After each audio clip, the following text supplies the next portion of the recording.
Hey everyone, and welcome to the weekly catch-up podcast. It is January 15th, 2020, and this is episode number 15, people. I'm Carson Gibbons, and as always, I'm joined by my good friend, Mr. B-Rad Colvin. Happy to be here. You ready to get into number what is it? Diaz y Cinco? Numero 15. All Let's right. hit it!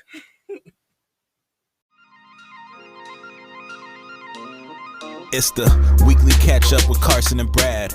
Here to talk about the week we done had. It could be sports, religion, politics, we keeping the tabs. You would think they work for Gucci, how they deep in they bag. Get your facts up. On Wednesday we'll be counting the stats up. So turn the volume up till it's maxed up. You know the drill. So tell a friend to relax up and chill. We back up. This is the weekly catch up.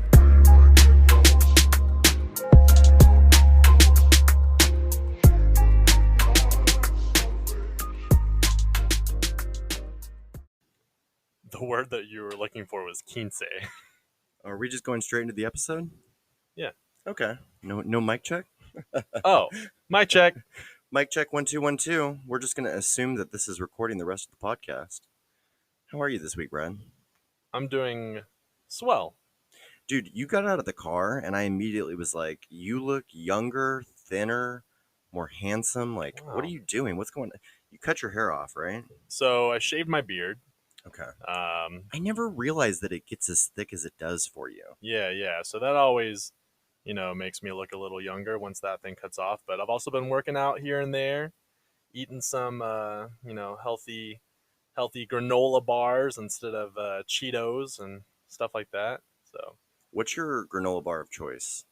I actually ordered these bars called IQ bars, and they're filled with like a bunch of different nutrients that's supposed to help with it's supposed to like help feed your brain and make you feel more awake and stuff like that. So, and it has like less. The bars that I got are less than a gram of sugar, and the net carbs are like super small too. So, I'm just like I said. As far as resolutions go, I just have the basic, like try to lose a little weight, try to be a little healthier. So I'm still on that, haven't given it up yet. Looks like it's going well for you. The reason why I ask about the granola bars, I'm such a big fan of these Kind bars. Oh, yeah. Have you had them? Yeah, Okay. Kind's good too. I always get the peanut butter dark chocolate. And so every day I work at Hatchways on Victory Park Lane down by the AAC. And so there's this brand new Tom Thumb that's built into the bottom of this is the bougiest Tom Thumb you've ever seen. It's right in Harwood District. They have like a bar called the Union in it. So like I walk over Who there. do they think they are? Whole Foods? Yeah, it's seriously on par with that. But I walk over there every day. It's probably 5 minutes from the office because I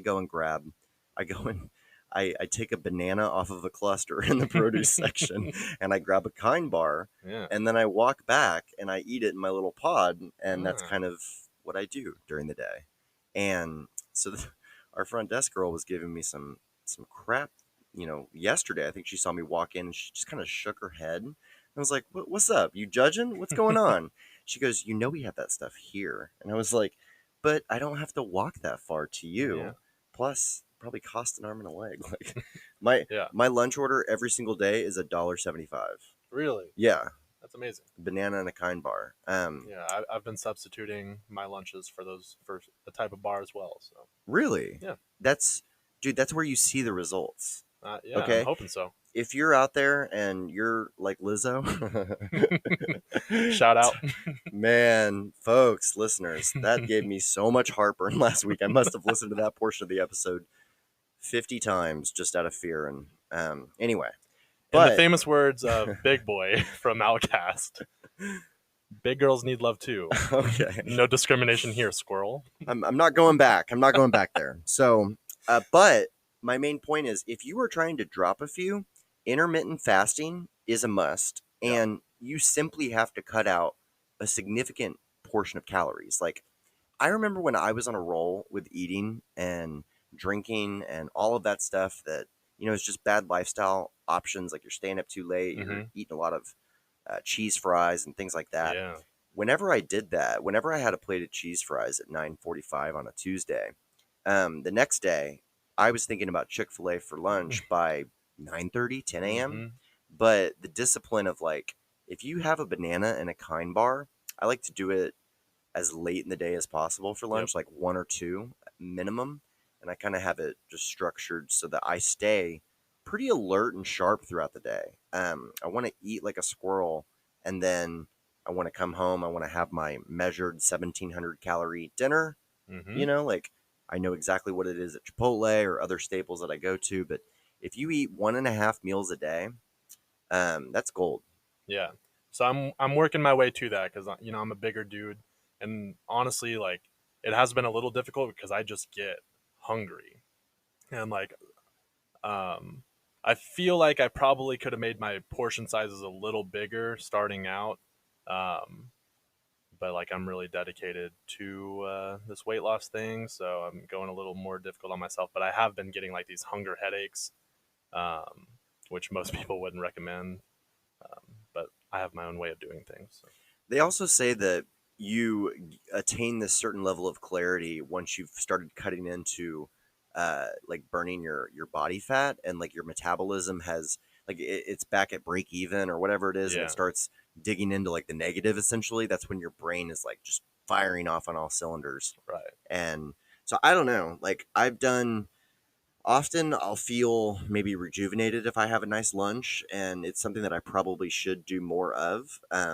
But the way I figure it, how many calories are in a kind bar?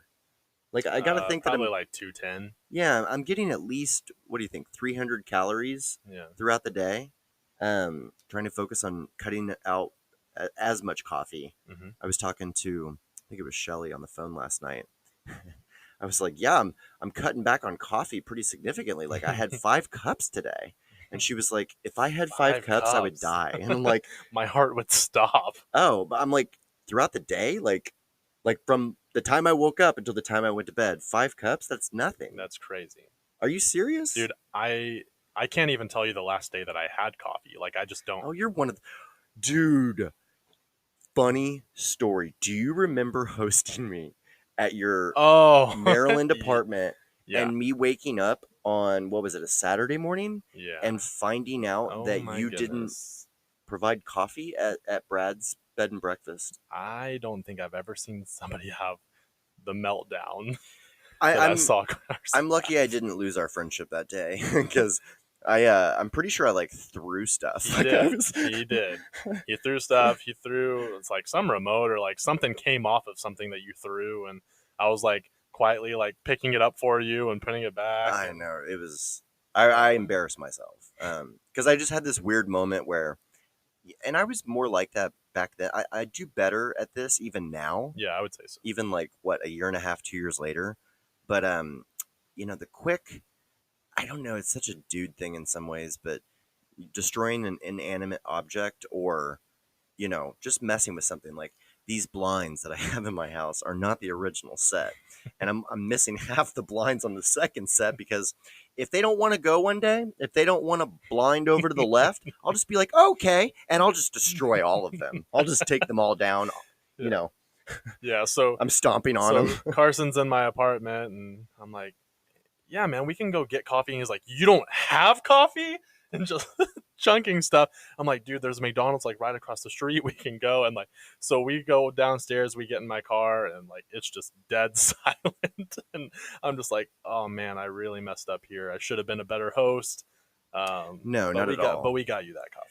I think one of the big things that was happening there was we woke up and you had coffee, or you had something. I had a coffee maker. Yeah, but I didn't had have everything to trick me. I just didn't have any of the ingredients for coffee, or cream or sugar. Or you just had all the devices. And so then I say, let's go to Starbucks, and I'm pretty sure you said there isn't one.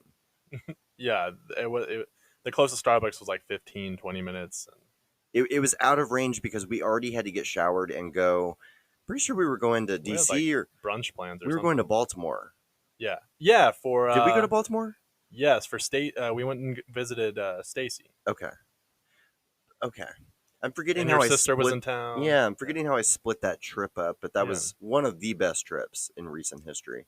But once I found out that there was no coffee in the house, and that Starbucks, like, I remember you looking at me just Bro. deadpan, and you were like, "Oh yeah, no, like there isn't one around here," and I was like, "So what are my options?" And you had very level-headedly presented McDonald's because I'm pretty sure we had late night dinner there the night before. Yeah, we had like watched some comedy stand up on Netflix, and So anyway, once I found out that I was relegated to McDonald's coffee, I was a diva. And I think that I ripped off a blanket off myself or the couch, and a remote happened to be on that, but I was already flinging the blanket. But it was a weird, awkward moment between myself and your boy. yeah. Um, Oh man, it was great. yeah. Thanks Um, for not canning me over that. no, it was fine. Now Like, we have a podcast where you get to destroy me in other ways, so it's perfect. yeah, well, just no fat shaming on my podcast. Wow, Oh, totally kidding. I learned that is a bad word last week. No, I gave you too much flack for that, and so that's on me. Yeah, I got listener feedback, and I can't remember from who, because I pretty much asked everybody all week. I'm like, can you Yeah. say that somebody is overweight? For me in the moment, especially, we're talking about these nude models and stuff, and I'm just like I'm already tense because of that, and I'm just like, I was thinking more of myself in the moment and just trying to do some damage control probably, but I think it all ended up I pretty think it was funny. a great conversation. For sure. But yeah. Oh yeah, I was just gonna say, like, in Maryland, I was living on my own, and I didn't like invite a whole lot of people out to my apartment. So I was living off of like plastic utensils, and I just never. I think there were some camping chairs in the living room or Yeah, something. dude. It was pretty bachelor. Because I knew that I would be moving. Oh, that's and the worst. I didn't want to replace my couch and like take that one out and then bring up a new one because I lived on the 4th floor and there was no elevator or anything. So I'm like, whenever I move, I'm just gonna dump this couch off the balcony, which I did, and just put it by the dumpster. And yeah, so I just didn't see a point in replacing a lot of the stuff if I knew that I was just going to be moving it a few months down the road. You and I are of kindred spirits in that way. If I feel like I'm gonna vacate a lease or a place, I'm like, well, okay, I guess I'm not gonna clean this place until I leave because that's imminent. But then in my existing situation, I just keep extending my lease. Like you've been here longer and longer. But I moved away from this place for 4 months, and then I came back, and I was like, oh, this is still temporary. Like, anyway, long stories. But so what's been up? I saw you last Wednesday. Last Wednesday. What you taught since then? You've seen Courtney since then? Yeah, Courtney was in town. She just went home last night. She has some shifts starting tonight, and so we just kind of hung out.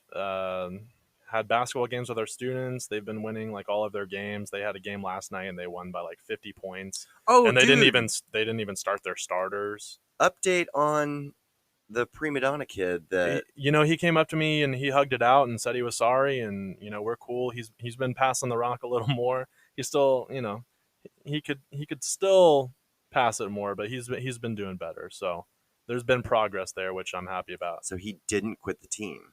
No. But I saw that coming. What a bluffer. Yeah, but we knew that was going to happen. I mean, we know kids. Well, I mean, I don't know. Or you know how you were. Like, I don't know kids anymore. You know what I mean? They're the same though. Like you have such a wider. I have friends that are, a couple years younger than me, and then all the way to death type deal. But I don't really have any Gen Z friends or whoever's under 20 at this point, right? Which, is probably to my detriment in many ways, because I remember I was thinking about this the other day, like coming up, you remember looking at your dad or other dads or like whoever like male role models were in your life and thinking like, well, this person isn't hip with what's cool now, according to my demo. And it could have been anybody. But now that I look back, I'm like, well, that person had to be hanging out with much younger people or have access to that culture or pocket of culture. And so it's made me redefine what I think is cool in many ways, because for a long time, it was always cool to be with the older kids, or even if you were 22, it's like, hey, the 25-year-old's called. It's like, let's go see them, like fun stuff like that. But now that I'm 30, it's like, well, I probably should have friends that are like 20s, Yeah. young 20s and keep that going, because otherwise how am I gonna remain relevant, B-Red? You got me, man. Okay. We're gonna stay relevant in this thing. Well, I feel like you have a much bigger leg up than I do. I was even listening to the podcast last week. What did you say about Lizzo? You were like, she was doing the most. And I was like, he just knows things that I don't. Like, doing the most. I was like, I he didn't. sounds so cool. And at the same time, you were so flippant with that it kind of annoyed me. That's You were like wow. explaining your politically correct standpoint. You were like, well, we all know that she's doing the most. And I'm like, who are you? That's great. Wow. It was pretty That's funny. Anyway, All right. so what But else? yeah, so basketball, school. That's really all it is. We have the Southwestern Adventist University basketball tournaments next week, otherwise known as the Hoop Classics, in which 50 schools are participating this year, and a bunch of Adventist schools, and then also some just other, private and public schools are joining in on the fun. So, so that'll be great. I guess you didn't need to find out about it via email. Yeah. Well, I blocked them. Really? How are you going to get show material now? Like my dad sends I'm gonna be honest. I realized that I've had them blocked since before all that drama that we talked about in the past. I blocked them whenever they got my birthday wrong.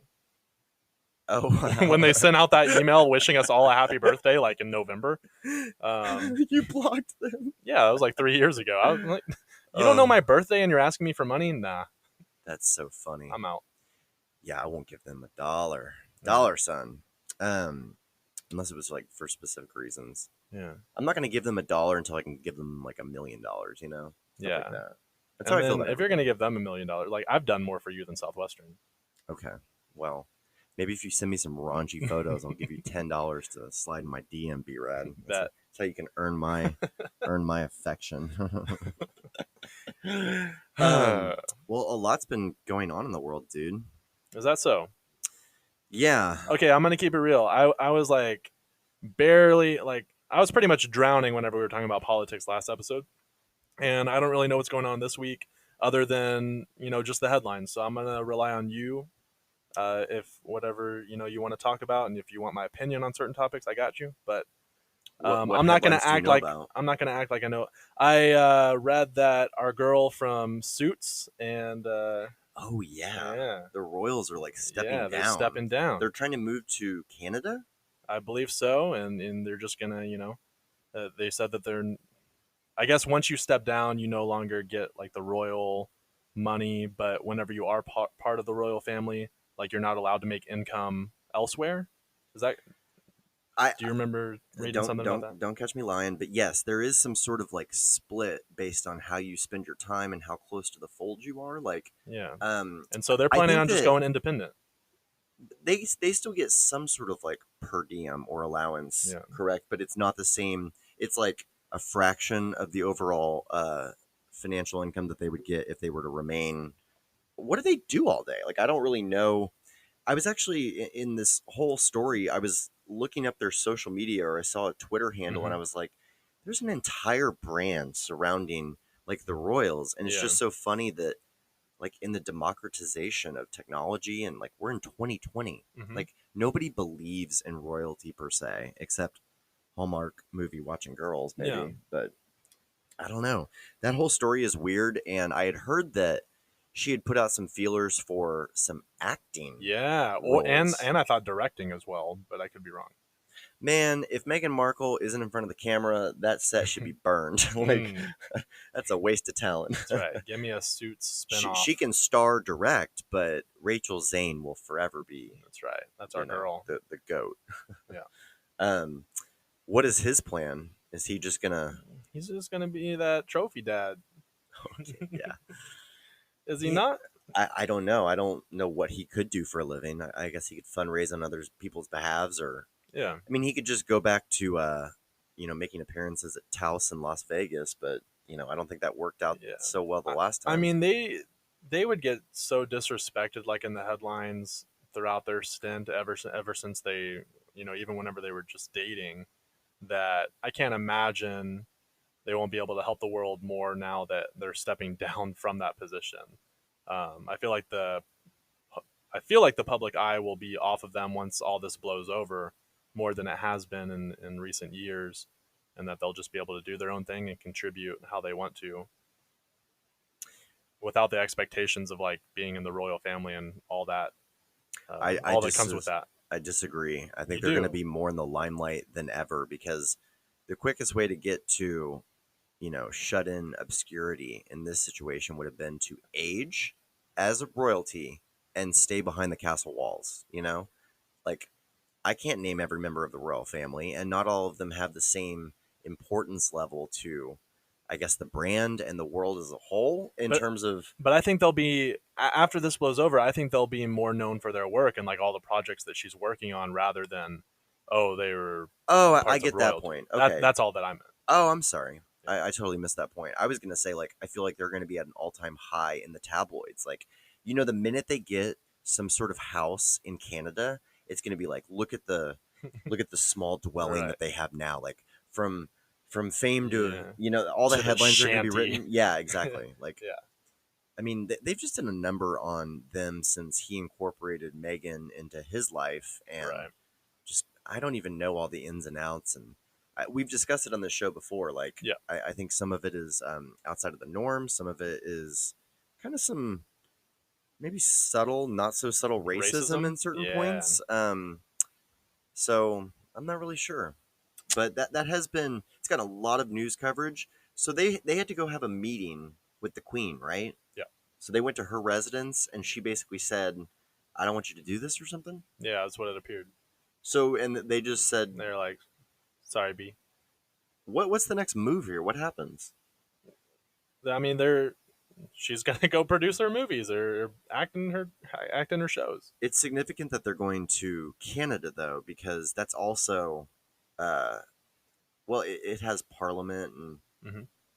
so Canada and Great Britain is that the same system? I'm not I think it knowledgeable on is, that. because in London, I remember the Canadian embassy in London is like a block long. It's like so big, and I'm like, why is there all this? Why is there all this like cross pollination of people and diplomats? And I think it's because, well, England colonized the entire world. Like Yeah. you know this better than I do at this point as a history guy. I just know the rapper Drake it's originally from Toronto, and sometimes he raps with a British voice. That was the biggest. Leap stretch. Wait, Hey, I'm just when does he rap with a British voice? Oh, dude, his latest.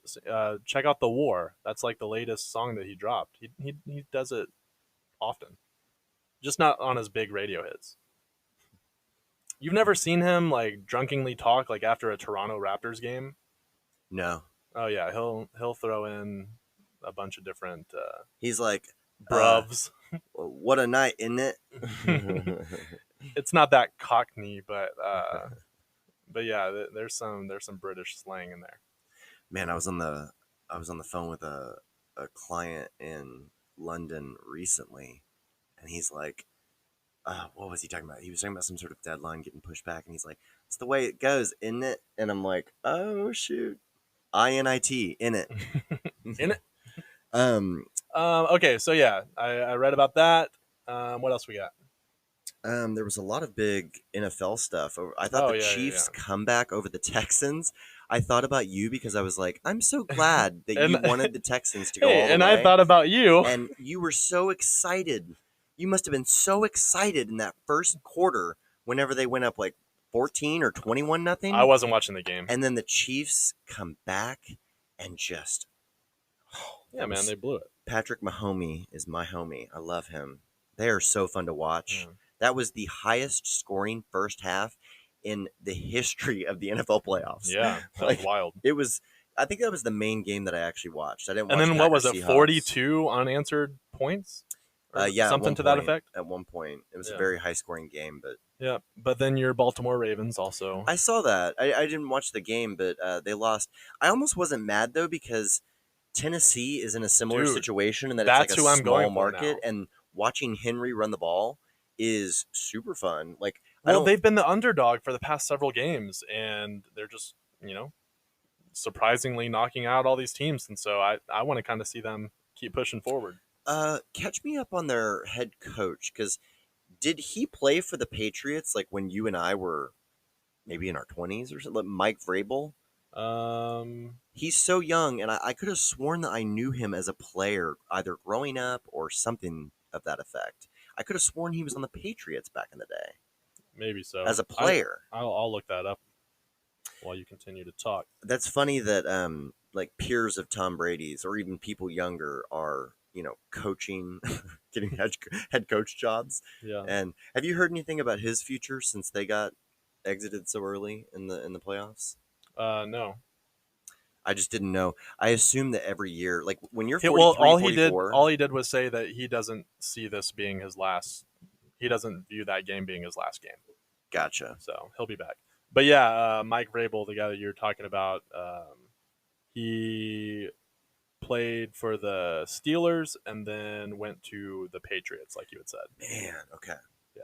What year? Which Super Bowls did he win with the Patriots? Around 2001, or at least he joined the Patriots in 2001. Oh wow! So that was more breadbasket of my childhood. Yeah, he was there from 2001 to 2008. Okay. Yeah. Wow. Smack dab. Yeah, as a player, 10 to 18. As a player, 3-time Super Bowl champion. Okay, well he's cleaning up as I guess the Tennessee Titans are in Nashville, correct? They're in Nashville. Yeah.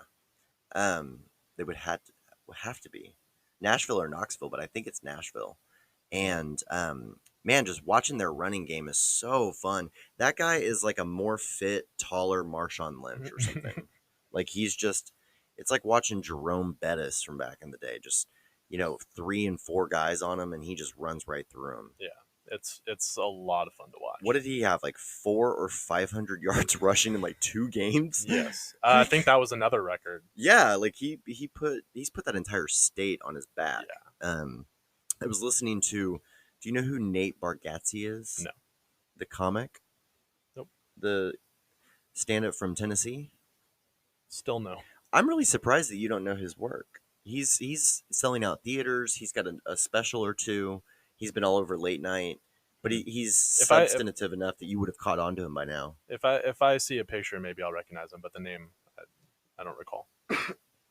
He's one of the main comedians that lives outside of LA or New York that's also relevant and like included on. Like he was recently on Whiskey Ginger with Andrew Santino.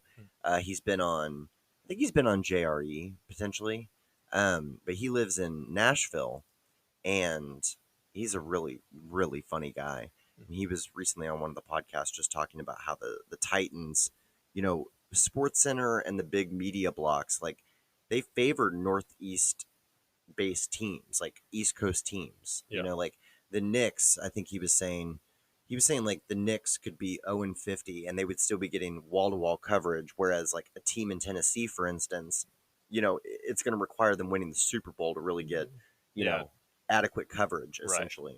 Right. Yeah, that's interesting. I got to get a swig of water, dude. I'm so dry. Here. Yeah. Oh, you have some. I was going to give you my cup. No, I was just saying that so that you would talk on the podcast. My mistake. Okay. So, hey, guys, football and whatnot, right? I'm ready to move off football. What do we have? We have one more round for the NFC and the AFC. And, you want to make new predictions and desired, Yeah, baby. Titans all the way. Who are you thinking? Green Bay? I think that Kansas City is going to be difficult to topple at this point. Yeah. I don't think so Green Bay took out Seahawks, right? Yes. Okay. I mean, maybe. I feel like they're more prone to like falling in the NFC division or the NFC conference round. Mm-hmm. Or they could lose the Super Bowl, but they're in the same. Chiefs are NFC, right? Yeah. Are we sure? No. They might be AFC. Think about it. So Green Bay is playing who? They're NFC. I know that. They're playing the Titans, right? Yep. Titans are NFC. And then Green Bay must be playing the 49. I'm sorry. Who's playing the 49ers? Jeez Louise, man. I'm telling you, I'm not as up on AFC, NFC, but I can always tell because I don't like the AFC as much because it's usually more smash mouth football called on CBS, Yeah. and I'm partial to Fox. And I just haven't been watching since the Cowboys are out and fantasy football's over. I haven't been keeping up with every single team, but the 49ers are playing the Packers. Okay, they're both NFC. Apologies. Titans and Chiefs, There you go. they're AFC. Yeah. I think that Tennessee's luck might be out, but I could be wrong. It's just hard. But with Travis Kelce and Patrick Mahomes and, It's hard. It'll Tyreek definitely be Hill. hard to overcome them. They're a fantastic team. I really wish that I could talk to you more about that game because that game, I know not all games are created equal, and like football on its head could be boring to you, or baseball is pretty boring to me, but at the same time, you get me like a good playoff game where Yeah. the score is like 11-9 after Mhm. 9 innings. That's compelling television. I want to watch that. And that was this game because the amount of special teams antics that happened, like we're talking at one point in the first quarter, it was like 6 plays, 3 touchdowns. Like it was just wild stuff. Yeah. Like kickoffs were getting fumbled. Punts were being blocked. Like it was high drama Yeah. stuff. It was fun. That's awesome. But You had brought up CBS, which I don't know if you have kept up with any news as far as any one of their announcers. no. Tony Romo. What about? I know he's. I Have like you- watching. Have you heard any potential offers? No. Okay, so ESPN is. It appears that they're in talks for making him the highest paid commentator ever, working for ESPN. Really, for their Monday night installment? Yeah. So Good. They could use some help on Yeah, that. because he would be succeeding Booger. Okay. Yeah. I watched one Monday Night Football game this last season, and I was like, I don't know who these guys are. Yeah. I don't like the graphics. Like, I get in my little comfy, cozy cocoon, and NFL on Fox is that for me. Like, Joe and Troy better be calling the game. Aaron better be on the sidelines Right. because they just actually in reading about the way that they set up Fox Sports and the way that they went and bid on the NFL and like they're the ones that revolutionized things. Like the reason why cameras are on like tightropes going over the field and like following players all the way down and they're, 360 triangulating all of this where they can flip the camera around and like Right. show you from the other vantage point. That's all Fox. Like Yeah. even other networks that have adopted some of that stuff, they don't do it at the same level as Fox, Mhm. and they were late adopters. Like Hmm. Joe Buck writes about some of that stuff because at one point they had to go recruit him. Right. Like any network that's starting out as a startup, and you have to go recruit people to go do this for you. But anyway, the ESPN installment of M&F sucks. I Like, agree. no shade, but I hate it. Um, And I would be disappointed if he did that just because. yeah, that's what I was gonna say. So they're potentially offering him between 10 to 14 million. And He's getting 5 to 7, right, at CBS? right, but CBS can make a counter offer to like it's not like they can't offer him more money either. I think I would prefer him at CBS as well. And he's doing a great job there. Yeah, but like I said, they can offer him some money too. I mean, it would be crazy if he was able to go in and topple Phil Simms as like, the number one color commentator for a network next to Jim Nance, who is a living legend. Yeah. He's just able to relegate him to the studio. And then everybody has been, they've been on his ego Right. all season. Like they're like, he just He's knows it before it amazing, happens. yeah. He calls the play. And I do like hearing him. And I like him a lot more than Phil Simms, obviously.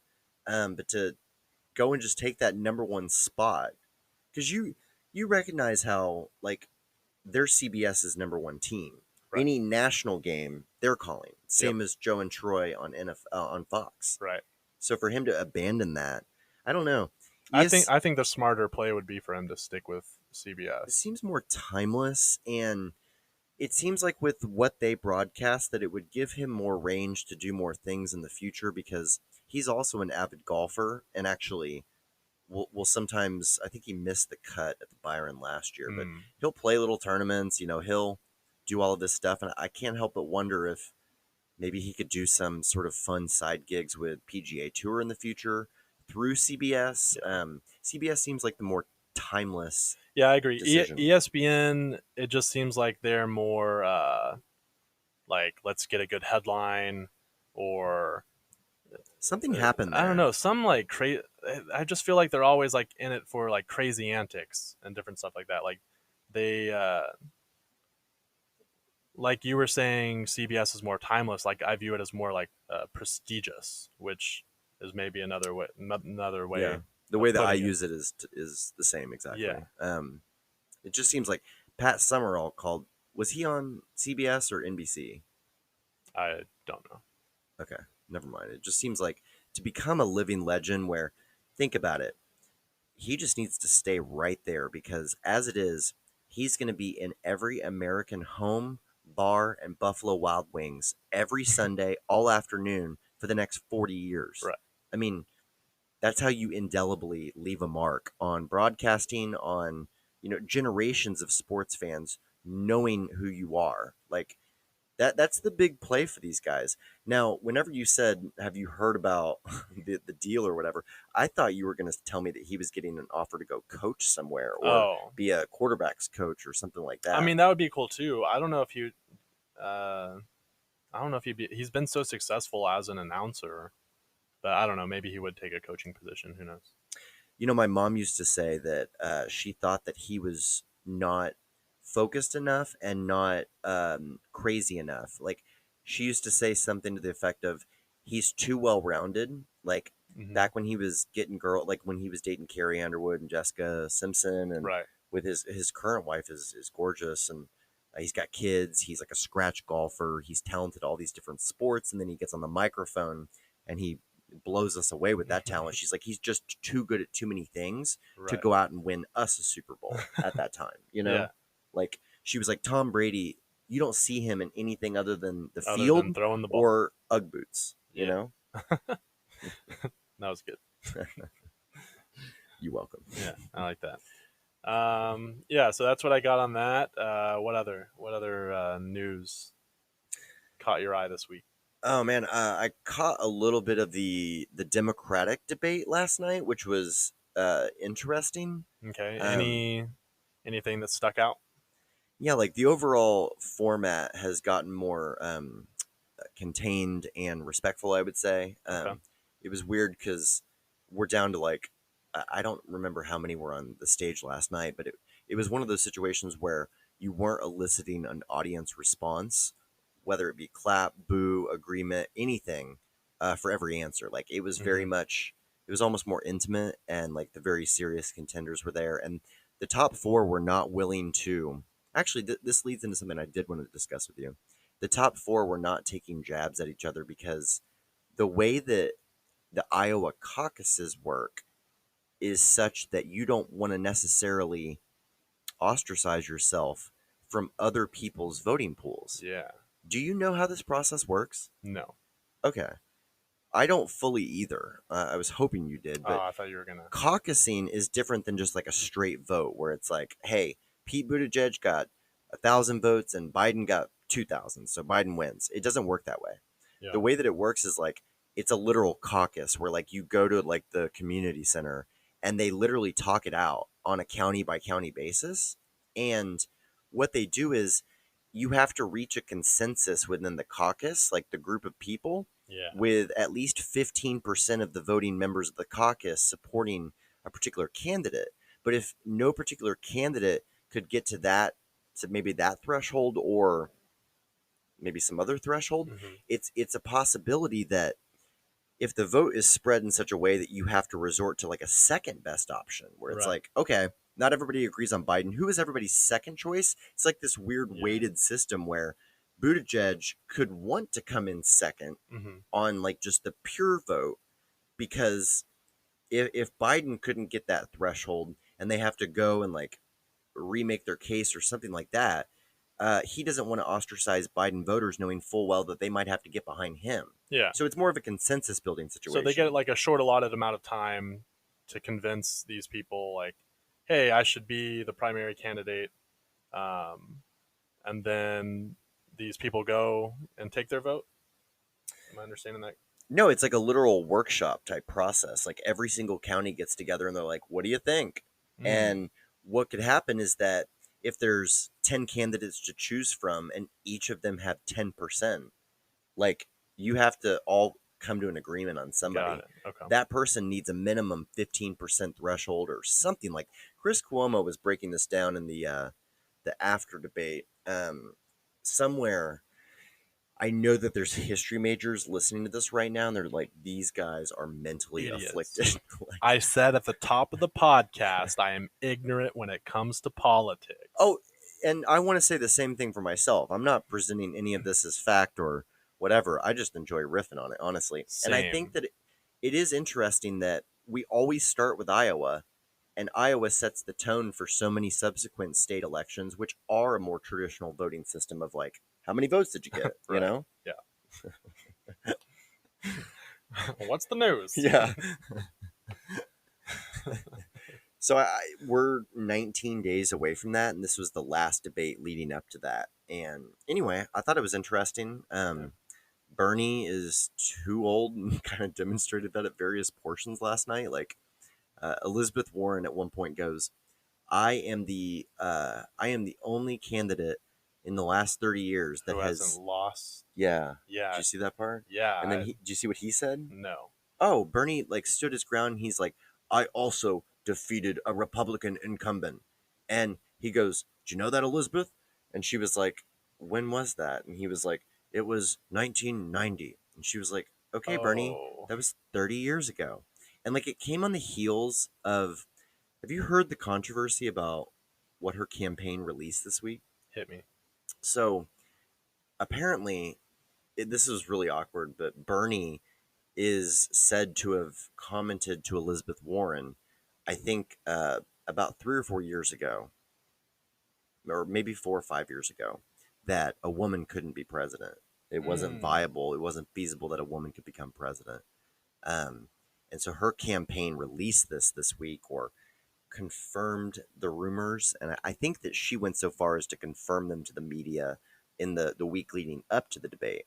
So Abby Phillips from CNN, she was on the moderation panel, and she asks Bernie, she says, you've been said to have said this.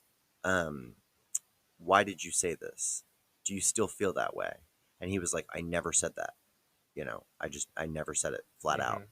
And then she turns to Elizabeth Warren and says, Senator, how did it make you feel when Bernie Sanders said that? Like, it was just like, which reality are we living in? It was so confusing. And Elizabeth she really beast moded this moment because she was able to not really attack Bernie and just kind of be like, oh, yes, well, and just be like, the only two people on this stage that have won every single election that they've ever been in are the women. Yeah. But, I don't like Elizabeth Warren. I am a big Klobuchar fan, though. She is just she's so cool. I really like her. I would totally be down with her winning, or Pete. Yeah. But Biden and Sanders. So Sanders made the comment about having defeated his Republican incumbent on the heels of having denied the fact that he said that to Elizabeth Warren, and the moderators going straight back to her and saying, "So how did you feel when he did say that?" And it was like, it was awkward. Right. It's like he just refuted this, and I think that what could have happened is, what if he had said to Elizabeth, like, I'm concerned about this particular woman's chances versus this particular man in this time period? Or what if he had a more qualified statement that, though it might have illustrated a more antiquated viewpoint, was a very accurate viewpoint? Yeah. Maybe that was what happened. And I don't know. It seemed wrong to hit old Bernie on, because he's such a, I don't think any of us think he's a bigot in any way, shape, or form. He means the most well. Yeah, he's great, but he doesn't have a whole lot of answers per se. He's been touting the Got same a lot of questions, general messages. And you know what? He starts the same way that Biden starts every answer off with, well, the fact of the matter is, Bernie goes, I'm sick and tired of X. And I'm like, at what point are we all going to be like, this old man is just keeps saying I'm sick and tired. It's like, you're just sick and tired, man. You're old. Larry David's portrayal of him continues to be more and more valid. Yeah. So anyway, I just thought all that was interesting. No real opinions. I'm really excited for Iowa. Yeah. Because that's when the rubber starts to hit the road. And we start to see which of these candidates, like, we start to see the real viewpoints. Because up until now, it's been like, hey, everybody, everything is going to be free.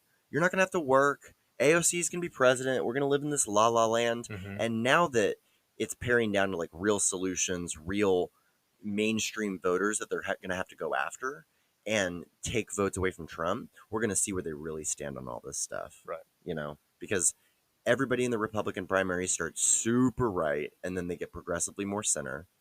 And same thing with the left. So should be interesting. We'll see how it all works out. Speaking of Larry David, I watched this documentary the other night. I am spacing on what it was called, but I gotta bring this up to you. Okay. I'm gonna look it up on my Netflix app. And he was a part of it, or He was. You'll never believe this story, dude. It's actually insane. There's a new Aaron. Yeah, Aaron Hernandez. That must have just come out. It did. It came out today. I was probably gonna talk about it next podcast because I'll be watching that. Oh, for sure. Crazy story. I definitely want to watch that. So, why in the world is it not coming up in my most recent? What was it about? It's about a murder. Hold on one second.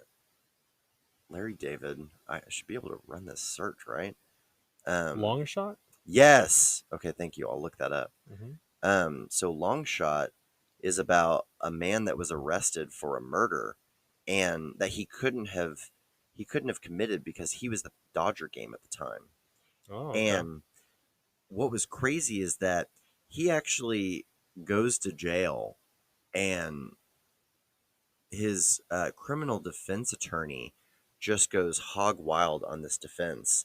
And he goes back to Dodger Stadium. He's trying to review all of the concurrent footage of like whatever was occurring at Dodger Stadium that night. Mm-hmm. And he was trying to place his client at the stadium at a certain time because a little bit later, somebody related to this this potential perp was murdered. And I can't even remember the circumstances, but as it turns out, that was the night that HBO's Curb Your Enthusiasm was shooting scenes at Dodger Stadium during the game. So HBO decided that with the production budgets, they couldn't bring in enough extras to fill the stadium for a specific, shot, for instance. Okay. So they just work out this deal with the media people at Dodger Stadium to allow Larry David and the film crew to come in and just during the game, like in a section adjacent to the field, they're shooting their show. Scenes. Well, in the show, they show the murder suspect on the show. What? The scene where Larry David is exiting the stadium, walking up from the field. This guy comes with his small little daughter in a Dodgers jersey, and he's seen going down his row, and it's time stamped, like at a time where it backs up his story. He's freed from prison. Like he goes free. They're interviewing Larry David about it because in this sea of people and all of these concurrent stories, and the fact that it was not announced that HBO's Curb Your Enthusiasm was there, and at the time, the star power wasn't there either. Like Larry David was already famous in certain worlds for having been the creator of Seinfeld, but he wasn't necessarily so recognizable potentially. Right. So they specifically didn't tell the crowd, and they were trying to work it in where they would like shoot at half innings and stuff like that, but they were shooting during the live game. And it just so happened that they catch this murder suspect What are the odds? on the actual show. And the way that they unravel this story is just mesmerizing. Like you have, I'll watch that for sure. Yeah, I'm doing no justice to it in the retelling. I must have watched it late at night. And if you're familiar with Curb Your Enthusiasm, like that's a very Curb Your Enthusiasm type of situation. Like, isn't that wild? That's amazing. Yeah, I remember watching the trailer for the doc, and it was like this he was a Latino kind of a Latino murder suspect, and it looked like this stereotypical documentary that you would see on Netflix, but then Larry David is like, being interviewed, and then it's showing him at Dodger Stadium, like exposing it was just insane. And the fact that they were able to get all of the parties together, like after the fact. Like the documentarian interviews the murder suspect and the family members and Larry David, and like we're all gathering at a later date to like comment on what occurred. That was just extraordinary. Right. It just shows you like how many things are happening just all around us that come from different perspectives, and we Yeah. don't know. I don't even know how to articulate it. No, yeah. It's cosmic. It's like, it's insane to think about. I just think about it with people's perceptions, and like, I don't know. I think about it with like police and bad guys and different things like that, where, you know, they don't know what you were, they know you're speeding right now. They don't know where you're speeding away from. Right. You know what I mean? Like, how much more care would we have over certain circumstances or scenarios in our lives if we knew the people that we were surrounded by? If we knew the serial killers in our midst, if we knew what that person had been doing even an hour before, Right. or what emotional, daily baggage they were bringing into that particular conversation or whatever. I don't know. Yeah. Well said. Yeah, it's like you have to interpret people's momentums during the day and understand when to sell them things and when to, when to fight that fight. And I don't know. Yeah. I don't have much more to add on that. I'm still I'm looking forward to watching that documentary. I'm probably going to check that out as soon as I get home tonight, to be honest, just because that story sounds crazy fascinating. So yeah, thanks for enlightening me on that one. If you want to stick in the realm of Netflix or film, the the Oscar nominees came out this week for the top films. Oh, fill me in. Okay. So for best picture, you have Ford vs. Ferrari, The Irishman, Jojo Rabbit, Joker, Little Women, Marriage Story, 1917, Once Upon a Time in Hollywood, and Parasite. What was it, like 2 weeks ago that we were saying, what could Netflix get real Oscars and stuff? And like, Right, look, and The look at Irishman them is now. That's awesome. Yeah, that was great. such a great film. A lot of great films for these best pictures. I've seen, I think, 6 out of the 10. All right, you're doing good. I just checked out Parasite yesterday, which is this Korean film, so you have to read the captions the whole time. But it was a fantastic story, just about classism and this family interweaving into this rich family's lives, and they, one by one, they begin working for them, and they pretend that they're not family members, that they just offhand know each other, and they keep filling in all these different positions, like the maid or the cab driver and different things like that, and kind of working their way into this family's life to escape poverty. But it's like this crazy drama that I would highly recommend if you have 2.5 hours and you're not going to be on your phone your whole time, because you have to read the captions. But it was a great like film. Undercover Boss for your life for a caste system or something. But it was wild. That's wild. Yeah. That's fun. I'll have to check that out. Parasite? Yeah. Okay. Yeah, it was I'm glad just to have released. seen one of the films, because I'm so bad with movies anymore that. Anyway. Yeah, I try to check out the big ones. I saw 1917 last week, which was also, it was one of those movies where it just looks like a continuous shot throughout the whole film. Like it never cuts away. They do like little camera tricks, like panning around a house or something to take breaks from filming.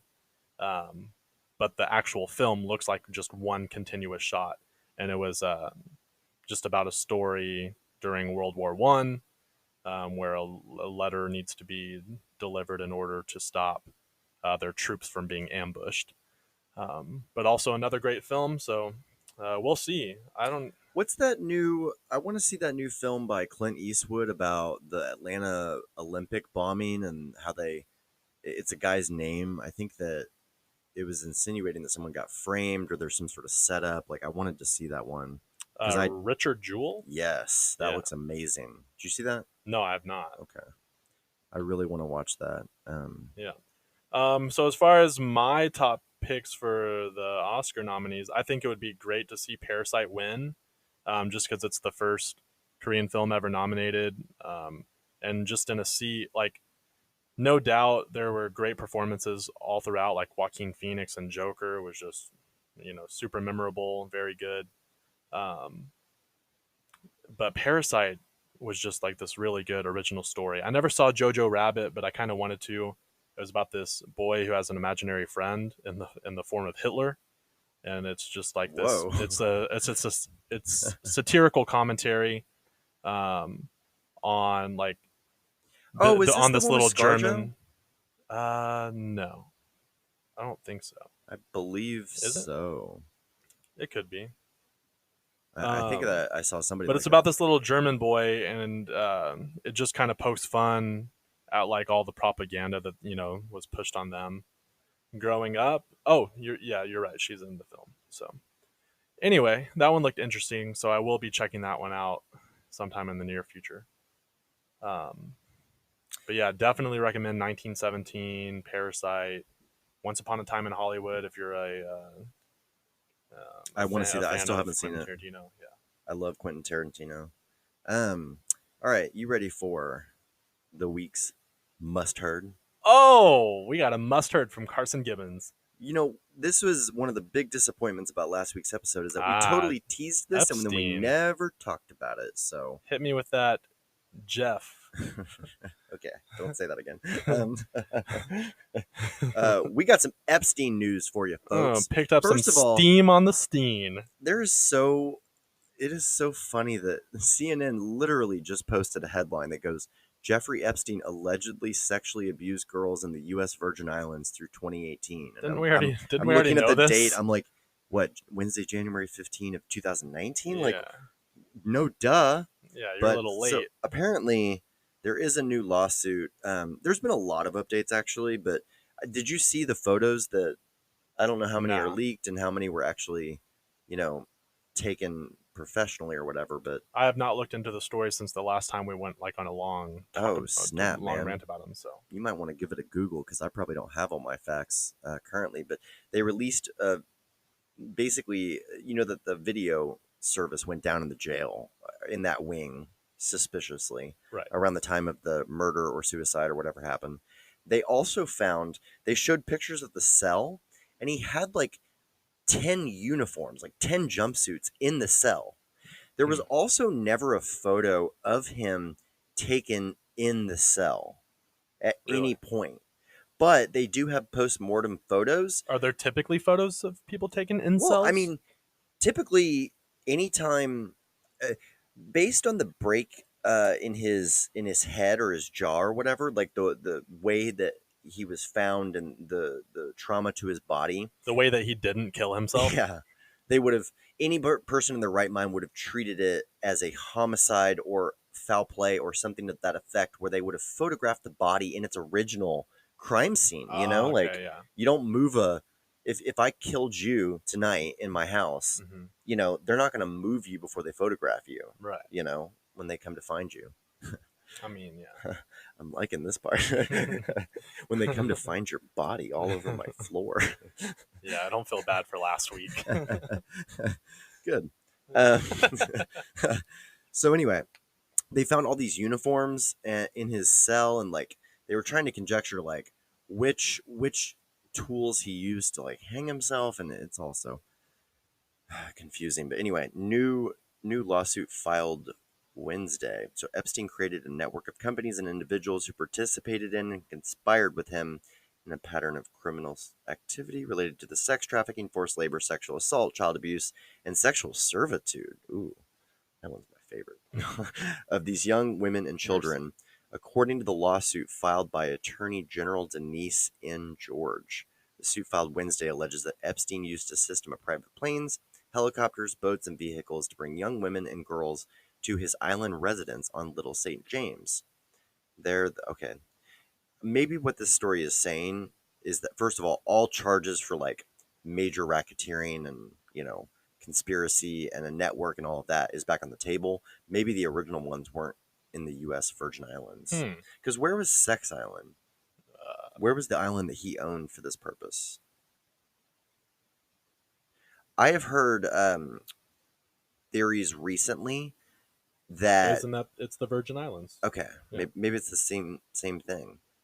Um, have you heard that he actually took over for the female co-henchman's father, who really started this system? Really? You know the real like underlying conjecture that Jeffrey Epstein was an intelligence agent, right? No. Or if he wasn't originally an intelligence agent, he was an intelligence cooperative that, you know, he had so much dirt on so many world powers that he couldn't have helped but have been raveled up with the CIA and like Mm. basically have immunity to act. Sometimes they let their snitches continue to deal drugs on the street so that they can Yeah. find out about the new drugs coming into Shout town. out Takashi 69. Yeah, shout out drug dealers everywhere. um, but yeah, I've heard recent rumors. Granted, I think it was from Eddie Bravo, so consider your sources. But recent rumors that the woman that he was always with. Okay. No, I'm saying this is critical to the story. No, explain. The woman, look her Treat up. Look up Epstein woman, like Jillian or whatever her name is. The French woman that was always with him, that was his main handler. Woman pimp? Yes, his Maxwell? Maxwell, yes. It's rumored that her father was the real spy or intelligence person that basically started this cult of blackmail where they would either lure you with young women or trap you with women that you didn't necessarily know were underage, but then they would videotape it. They would have ultimate leverage and blackmail power over you. And what I've heard recently is that Epstein simply took over this existing operation for her father, who she's still on the lam. Like nobody knows where she is, by the way. Right. Do you find that odd at all? Yeah, it's super crazy. So she would recruit young women to massage Epstein at least once a day. Oh, it was like 4 times a day, actually. It was and then crazy. she introduced him to Prince Andrew, which we agree that there's probably some shady circumstances in his past regarding this as well. They have evidence about 2 victims trying to escape. In one case, a 15-year-old victim tried to escape by swimming off Little St. James Island, but the search party located her, took her passport, kept her captive. And the other one, the search party found her, returned her to the house, and suggested physical restraint or harm if she failed to cooperate. Dang. Yeah, this is yeah, but this is old news. He registered as a sex offender in the Virgin Islands in 2010. Yeah. Okay. Dude, we're just going to like beat around this bush for the next 2 years. Like, you hear breaking news on the Epstein case, and it's like, we still don't quite know, but here's a Right. bunch of new evidence that shows that no process was followed and that you likely should think that There is this is corrupt. something sketchy going on. Yeah, and we were just talking about Prince Harry.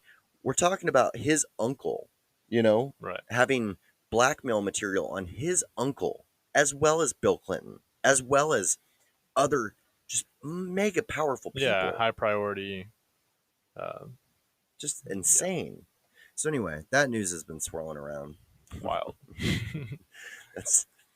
I don't feel like there's anything really conclusive though. No. You can access, I think that there's a set of photos that are like, here are the crime scene photos, and then there's like the leaked photos that I don't know where all they're accessible, but I think you can actually see him dead after the fact. Right. And see the strains on his neck and different things like that. Yeah. But yeah, some of the blood vessels that were broken, all underneath his skin would have suggested more like strangulation or something, Yep. rather than hanging. So I don't really know. Kind of crazy. Wild. Keep your nose clean, people. This is ridiculous. Um, Sick of all this stuff with like kids. Like I saw right. WFAA had reported something about they had reported a local person that they'd taken in for child porn on a hard drive, and they said there were 18 terabytes of it was the largest haul of all time. And they go, just to put that in perspective, like there's this many iPhones in a terabyte. Yeah. It was gross. It's disgusting. Yeah, it was very weird. And speaking of sex traffickers, R. Kelly, Surviving R. Kelly Part 2 has begun airing on Lifetime. If you kept up in media at all over the past few months, this was probably 5 months ago, maybe, where he did that interview and kept denying that he had been a part of it, and nobody. Which one, with Gail King? The one Right? where he's Yeah. like, he just gets up and he's Y'all yelling. killing me. Man, forget that guy. Yeah. I don't care about him. I mean, I care about what he No, did to people, I but only I didn't watch it. I only bring it up because it's like, why is there, like, I was just gonna say, why is there a part 2? Like, we already know he did it, and now it's just looking like it's almost looking bad on Lifetime's part because it just seems like a cash grab. So yeah, It's like glorifying it, kind of. I turned Or it on. sensationalizing. Yeah, seriously, you gonna let me talk? No. So I did turn that one on for all of about 45 seconds and immediately turned it off because, and go with me here, like, please don't attack me right off the bat for saying this. Like, extend me the benefit of the doubt. All right. B-Rad and Weekly Catch Up Podcast fam. All right. You can't see me, but I'm leaning back in my chair. I'm just gonna sit back on this one. It is true that someone needs to have been brutally assaulted or killed for me to watch whatever program it is that you want me to watch. Like, I enjoy documentaries or docu-series where, it's like, who's the bad guy, who did this bad thing, like, let's go find him, let's interview all the law enforcement. Like, I enjoy an unraveling of a story that culminates in catching the perp or, the journey up until that point. When I turned on R. Kelly, I was like, oh, Dude's already been caught. I'm not looking for actual reflections from living day victims, just like city. Like, I was like, this is so opportunistic by these filmmakers and gross. And like, these people are experiencing existing pain. Right. At least when you see the teary-eyed mom and dad on the couch, like in the documentary, that by episode 8, they'll at least have closure in some way, shape, or form. You know what I mean? Like, right. These girls, it's like, no, this situation is like almost ongoing for them. And so I just flipped it off. It was opportunistic. It was gross. And honestly, I know what that story probably looks like, I'm guessing he wasn't targeting mega affluent girls with other options, right? Yeah. Oh, were they young? Yeah. Like, this is a tale as old as time. Men like to trap women financially, in all sorts of different ways, and it's gross, and it's all to varying degrees. But there's nothing special about what he was able to accomplish, or right. Honestly, and I don't mean this. This is gonna sound weird, but I mean the Epstein story is much more compelling because it's like at least there's planes, trains, and ships, and automobiles, and secret sex islands, and politicians, princes, and blackmail, and video, and like all of this stuff. R. Kelly, it's just like, an illiterate Chicago native with a good voice makes it in R&B and ends up having a horde of like underage, also illiterate sexual slaves of sorts. Like, that's gross. Right. Throw him in the can, throw away the key, don't make the doc. Yeah. He hasn't made a hit in quite a while. So I don't know. And just his reaction to that on that Gayle King interview was just, I don't know. I was just kind of like, sit down, dude. Yeah. Like, he looked like a man that was desperate and fighting for his life, as he should be, and just not intelligent. Again, he should, rightfully be locked away. It's crazy that he made it to where he did in life with the set of constraints that he has. Yeah. In many ways. Like, can you imagine going through the world and not being able to read any of the signs? Dude. To read a pamphlet? I mean, it's worked out for Floyd Mayweather. If you're good at what you do, get so rich and famous that somebody else drives for you, take a couple hits, books flights for you, and reads on your behalf. I didn't realize that Floyd was illiterate. Oh yeah, that's like a huge. Oh wow, but he's got so much money. Yeah, like he makes R. Kelly, I'm sure, look like a pauper. Oh yeah, for sure. Like, oh my goodness, how much did he get paid for that McGregor fight? I'll look it up. It was like, wasn't it like $300 million for one night, and all the training? And granted, they both had to create their brand for years leading up to that fight to command that type of pay-per-view payout, but still, that's just insane, dude. Mayweather's guaranteed disclosed paycheck was $100 million. Okay. Plus some backing, I'm However, sure. it looks like he earned basically 275 million total. Oh, Wild. that's insane. Yeah. That's awesome. I should have put down the books when I was younger. Yeah? Just started boxing or something? I guess. Less poetry, more Oh, punches. I know big words and I get paid a teacher salary. Great. I mean, you wouldn't have made it as know, a fighter. I know. Not with that All right. face. Not with that beautiful mug. All right, thanks, bro. You're welcome. What else you got, dude? You want to carry me at all? I mean, I did the Oscar noms. Oh, I got an intro. That's just lazy podcasting, folks. I got one that kind of caught my eye. Justin Bieber. Have you heard his new single? I thought you were about to ask me, have you heard of Justin Bieber? I'm like, no. Yeah. I've been under a rock for 20 Yeah, years. this young gentleman with a creepy mustache these days. Yeah. Anyway, What about him? his new song "Yummy." Okay. I already don't like it. Yeah, it either came out last week or the week before. Yummy. To some people, yummy is as bad as moist. Yeah. So, just to give you like the little chorus, I'm not going to sing it, but I'll give you the lyrics. It's "You've got that yummy yum, that yummy yum, that yummy yum, yummy." All right. Compelling stuff there. Did Anyway. R. Kelly write that for him? Very well could have been. Nah, he doesn't have a younger sister, I don't think. Who's he with now? Haley Baldwin, I think. How do we know her? I don't, other than I only saw her name because I looked up more stuff for the story. Good to see him chill out. No more eggs all over Well, houses and, Yeah, you know? but now he's being a little bit desperate.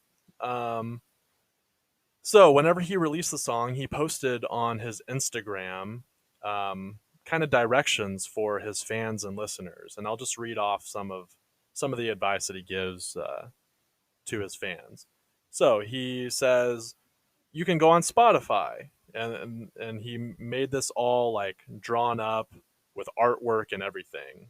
It says, create a playlist with Yummy on repeat and stream it. Don't mute it. Play it at low volume. Let it play while you sleep. If you are not from the US, you can download it via app. Set the VPN to US and then create a Spotify account. And then on iTunes, buy the song on iTunes, buy the song multiple times on Justin's website. Then remember, this is Justin's comeback, and if we all come together, we can give him his 6th number one on the Hot 100, Billboard's Hot 100. So share this post with everyone you know. Let's do this. What in the world? That's from his account? That's from his... Where was that posted? On Instagram. What? What? Yeah. Is Justin in trouble? Like, that's what I'm wondering. He's more desperate than the porn star from last week. Like, what in the world? Yo, crazy. That's so weird. This isn't a GoFundMe. It's like, if we react to your song positively and we go out and purchase it, that's what makes it a number one. Not if you, like, this isn't like a, like, let's stream vote. It while you sleep? What in the world? That's not going to get into my subconscious. No, thank you.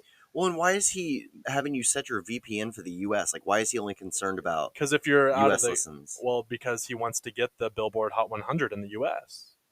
Okay, it's like a huge deal to him, apparently. So what's he doing? Like doing paid search Google ads, like new hot music, and he's like, Yeah. "Go stream this one."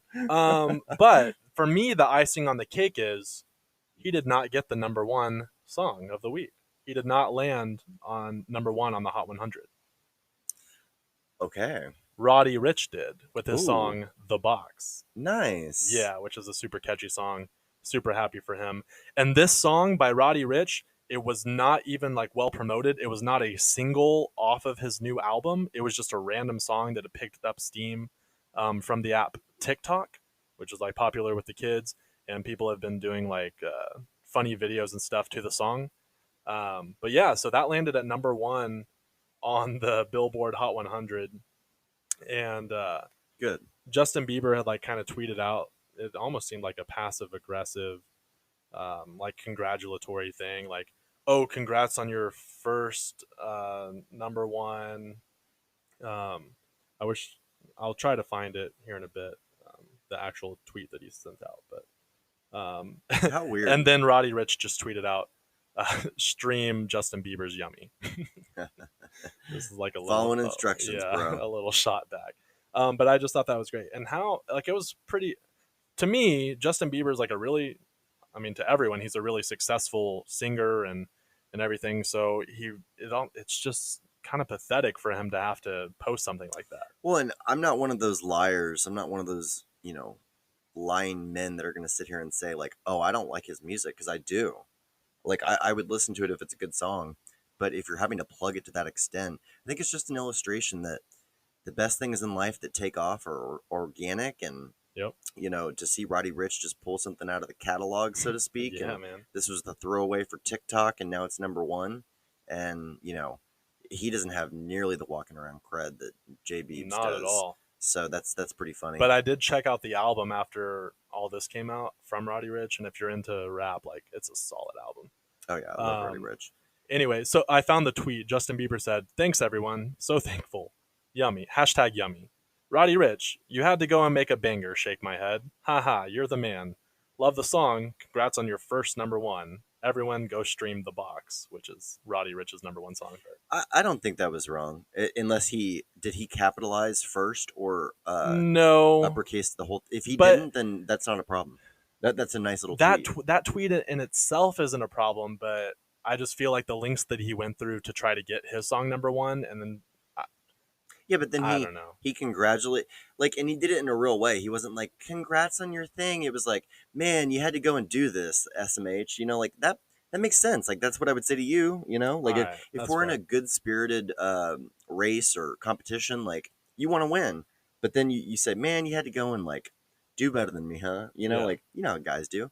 But I don't think that's a huge problem. That sounds more genuine. It almost sounds like But- he has this precautious or overly cautious, like hovering team around him. That's like, if Justin doesn't get another number one this week, he He's might kill over. himself. Like Um, that's what it sounds like. Yeah, I guess. Okay, so like his latest post on Instagram is just a screenshot of a tweet from this account called Chart Data, which gathers a bunch of musicians and the records that they break. And so he's posting this on Instagram that says Justin Bieber is the first artist in history to rank at number one on the hot R&B songs and hot country songs, which he did a remix of 10,000 Hours. And he charted on the R&B and country list in the same week. And so I just feel like he's trying to gain all this clout, which he should feel like he already has. It's like, why is he working so hard to convince us of his talent? Am I missing something here? Like, why is he talking in third person on his Instagram? Like, No. Does he- Sorry. No, so I said he took a screenshot from that account. So I'm just reading what that account had tweeted. okay. Well, if he's not writing that about himself, you make it No, sound but like he's some of them are like posting his it. team posting on his behalf, and then others are like, tweets by JB or tag JB. He is for one of the instance. he is one of the top selling artists ever. Like, he should not have to go through all of this to convince us to listen to his song, is all I'm trying to get at. Will you show me real quick? Will you just bring it up? Because Which one? I've intentionally not looked at the tweets or the IG posts just to see kind of if hearing it, just verbally, if I feel the same It's way. like, why does he feel the need to to post that photo on his Instagram of that tweet? Probably a slow week. Yeah, because everybody's listening to The Box.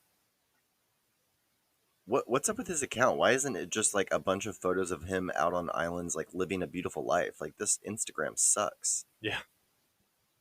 That's so weird. It's like, Well, he took some time off from music, and so this is like, they're making it seem like this is his big comeback. It's like, if you had to just release your song and been like, "Hey guys, I'm back," I feel like he would have been welcomed a lot more easily than going through everything that he had done.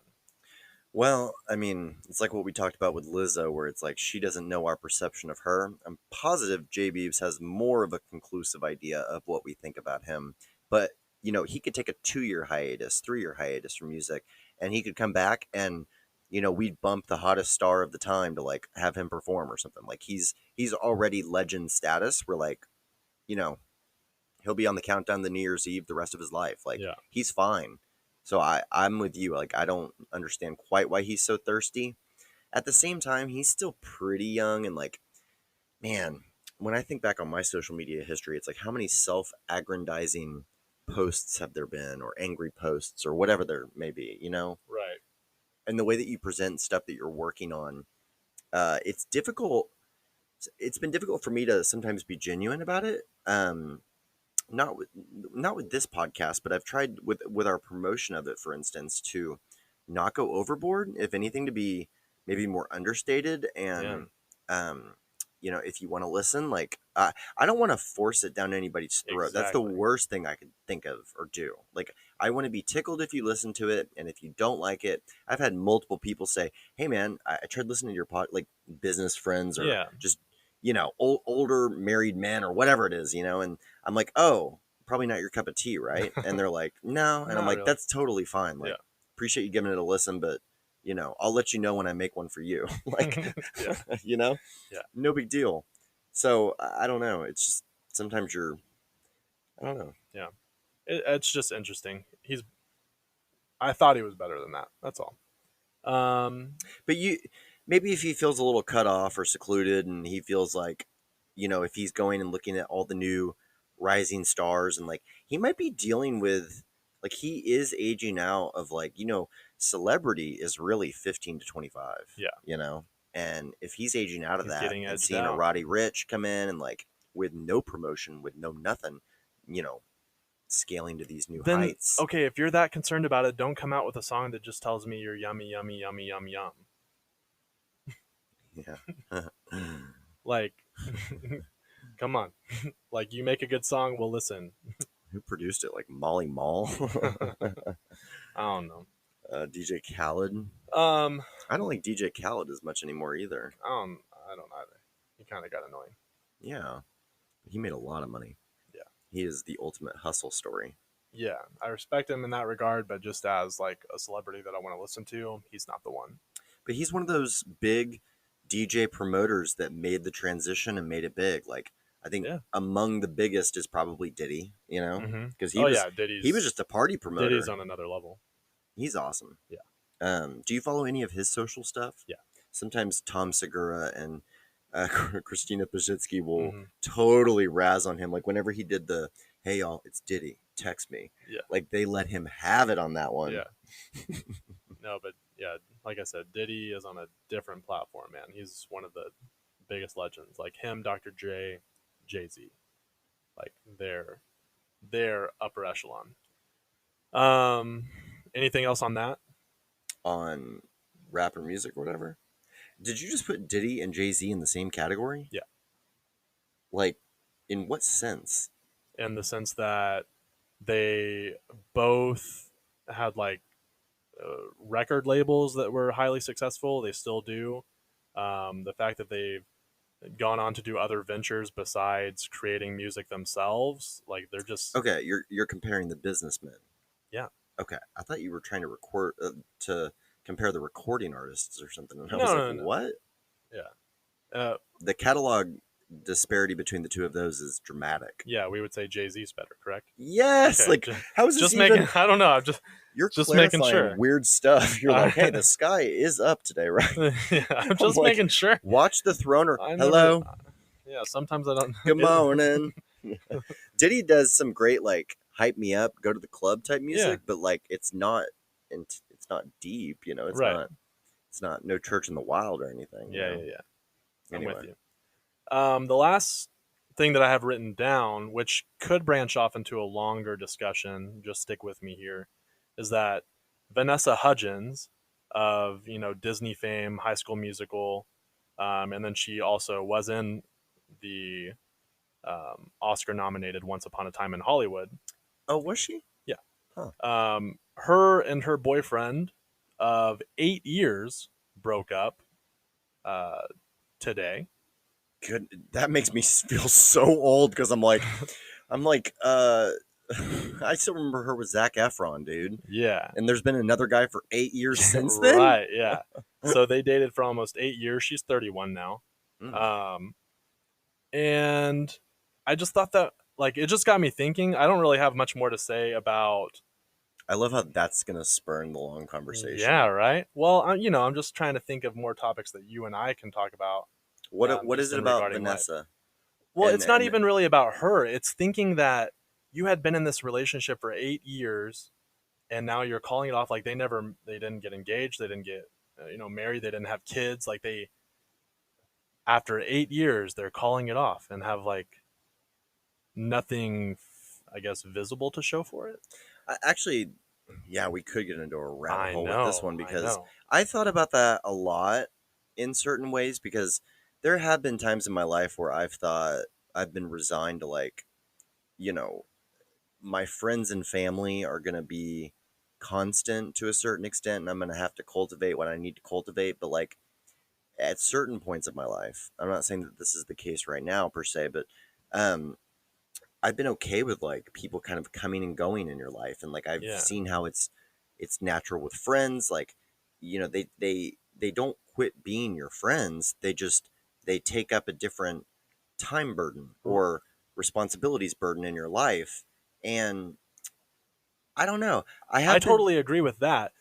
But you don't think it's different whenever it comes to like a significant other? Like, well. because I feel like you're. That's what I'm saying is that in younger years, I didn't think that I didn't know that I had a problem with that per se. I remember in younger years thinking I could meet a new one every 2 years and Hmm. be happy. Yeah. Like and who knows? Like I'm for some people that might work. But it is interesting, especially from the female perspective. I think that it's a feminine uh, perspective. I shouldn't even comment on this, but I imagine that a man's 30 is not a woman's 30 in certain ways. And I don't mean that from like a career perspective or worth or anything like that. I just mean in Yeah. like if you are going to family plan or whatever the case may be, biology is kicking in to a certain extent. Call me call me whatever you want to call me, but that's No, what that's I've observed yeah. in my life is that women typically get a little bit more serious about dating, about where is this going? What can I expect from this? What are we building towards as they get older rather than younger? But it seems like you're definitely in the camp of like, you just think it's 8 years wasted. Is that No, well, it's not even that. I'm more thinking on the strain of you lasted for 8 years. Like, what was the final straw? Like, how do you know when enough is enough? Because it's like it's one like every couple, every relationship, whether it's your significant other, family, friends, whatever it might be, there the longer you know each other, there's definitely gonna be some rocky moments. And so what does it take for you to finally decide after 8 years that you're gonna call it quits? Like, I think more and more it comes down to are you complementing each other in the way that you both want to live and thrive? Like, I think that sometimes, I'm guessing that they both came out with a great joint statement. Like, we want to remain friends and supportive of each other. And, like, I'm guessing that there was all of that. And a it could have been, source a source tells them they're just shooting on two different continents and it's a matter of distance. There's no bad blood at all, and they have a lot of respect for each other. exactly. So, I guess my point being that ultimately it is a choice. Yeah. And, you know, all the, you're not going to have the same level of butterflies at all times. Right. And at a certain point for men, and for women, I think this is more personality driven even than gender driven. Sometimes people want what they can't have, and once they realize that they have somebody, they're almost disappointed by it, Mm-hmm. or they're like, okay, well, like they respect it less, or it's not as much of a thing that they have to actively work for in their life. And I think that it is interesting. Like if you're leveling up in every area of your life and your partner isn't, Mm-hmm. that can be an issue. Yeah, And for sure. it can come down to what if he had destructive habits that were going to, she realized that she was going to be influenced by them and that those destructive habits were going to lead to a shorter lifespan for Mm-hmm. him or less earning capability. Like it really comes down to like real coupling and like you, if they're both in the same industry and it complements each other's careers Yeah. and lives, maybe it works. But what if they both become so big or both become the A-list breadwinner that they both need people in supporting actor or actress roles to them. Mm. Yeah. You know what I mean? Like Yeah. sometimes there's a supporter, sometimes there's an alpha, and it Okay. can be irregardless of gender role, for instance. But people grow in and out of each other's lives, and I do think that more people should break up whenever they're experiencing that with no hard feelings. Like Yeah. you shouldn't. So, but do you break up at the first sign of that? Like what would you say is the reasonable time to like try to hang on, and then if it's not working out, to let go? I mean, to each their own. We Right, don't really right. know what's going on here. It could be No. that one of them is cozied up to a really sexy co-star who is on the same continent, Yeah, on and the same set. that's why I want to kind of stray away from like the celebrity aspect of it and just talk like normalize like. But it doesn't matter for celebrities. What if, you're kind of semi-long distance, not really, but it's not a daily occurrence that you see your GF. Yeah. What happens if school hires a 25-year-old teacher next year and she's 6 foot, blonde, gorgeous, and Gwyneth Paltrow is her mother or something? Like Okay. I'm just throwing out scenarios where, what if there's a new doctor that starts at her hospital and he's just literally, what if McSteamy starts? They're gonna make a documentary about me. I'll be like, he wasn't at Dodger Stadium. Yeah, catch me on Curb Your Enthusiasm. Like, he was dead on my floor after the podcast.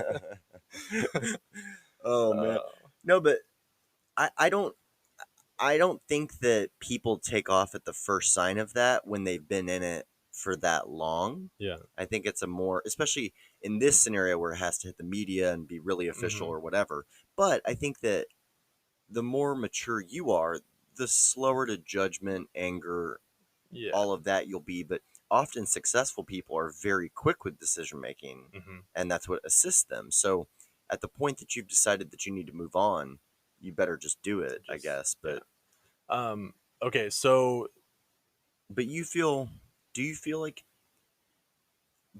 it's a waste if you had a lot of fun over those 8 years? I don't think and it's you a met waste. all of these new people and had all these new experiences, you're just not going to be in as close communication with that person. Yeah, I'm the cheesy like cliche. I wouldn't change a thing because it made me who I am today. Like, I don't have. There are mistakes that I've made, but like I'm really happy with how my life is currently, and I wouldn't want to be on a different trajectory. My question to you is kind of stemming off of this. Do you think people our age are more the same or less intentional in relationships than previous generations? Whenever it comes to dating and like who we date and how we handle the relationships, would you say like it would seem that way, just as a whole? It would seem that way largely because technology has made it to where we can be lazy, we can reinvent ourselves daily. You can be incredibly picky.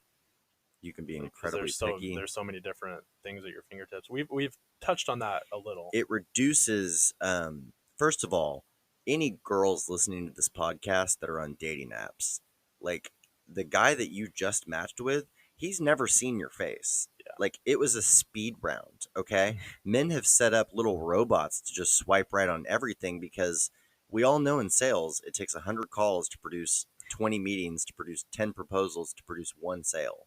So do the math on the dating pool, understand what men are really after, at least initially and all the time. But, so what he's trying to say is there's a chance.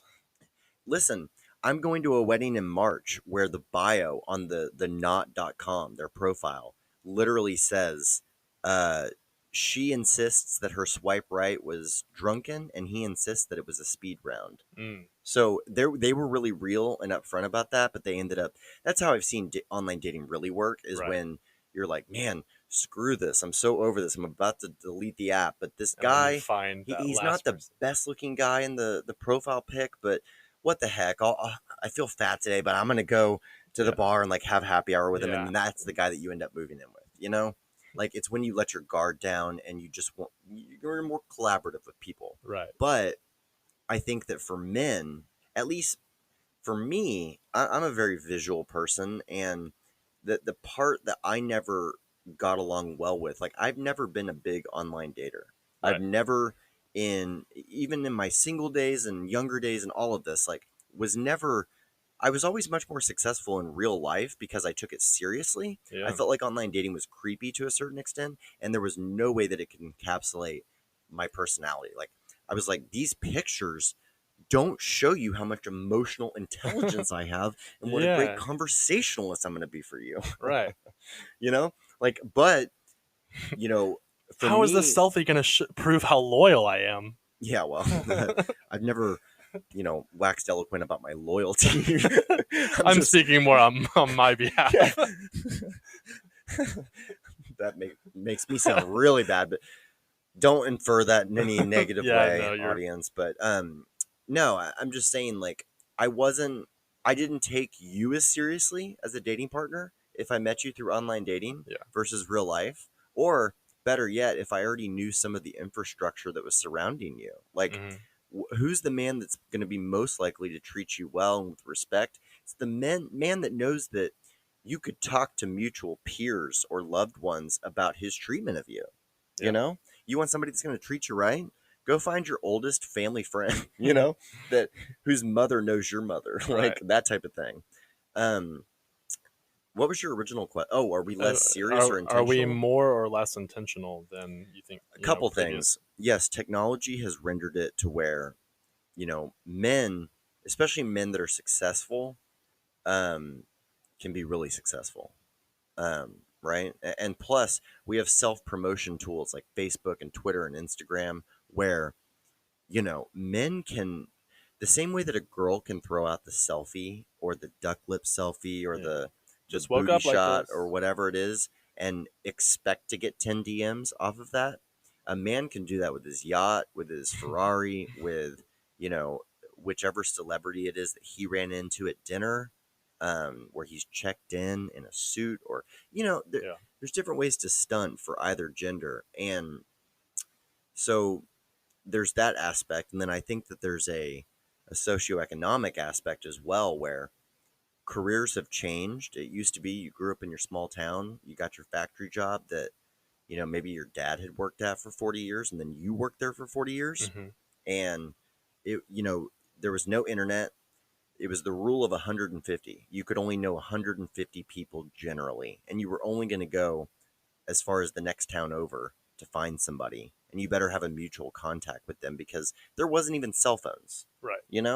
So you didn't know about your options. Like, the decisions that our parents had to make, they weren't aware of their optionality because it wasn't an option for them at the time.